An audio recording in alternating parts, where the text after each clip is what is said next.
setelah saya akan menerangkan tentang komponen dan juga fungsi keras kata. Di atas ini terdapat tangki minyak yang berfungsi sebagai menyimpan bahan api untuk engine. Seterusnya terdapat wayar minyak yang mengawal kelajuan engine. Seterusnya terdapat backrest ataupun lebih dikenali sebagai rangka belakang. Fungsinya adalah untuk menyokong dan melindungi bahagian belakang mesin.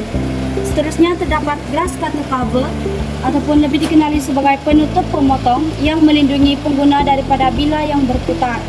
Seterusnya terdapat exhaust muffler yang berfungsi sebagai mengurangkan bunyi enjin dan juga keluarkan gas.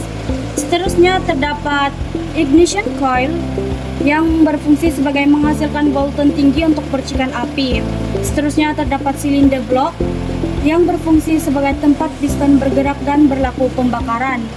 Seterusnya terdapat metal cooling shield yang berfungsi sebagai membantu menyejukkan enjin dan melindungi daripada haba. Seterusnya terdapat carburetor yang berfungsi sebagai mencampurkan udara dan juga bahan api.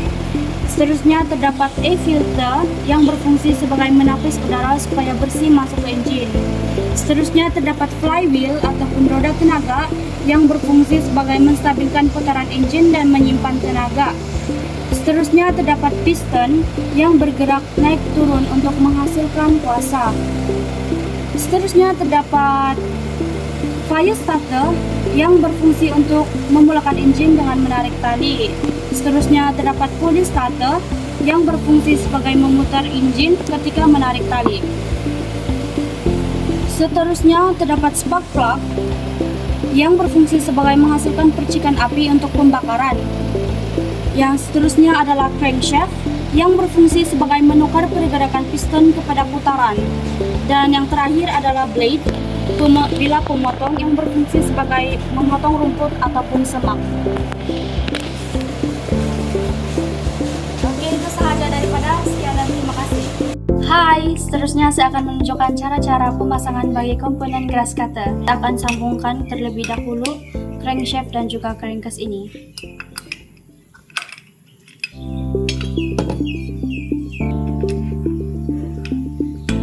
Seterusnya saya akan masukkan silinder block. Seterusnya masukkan carburetor.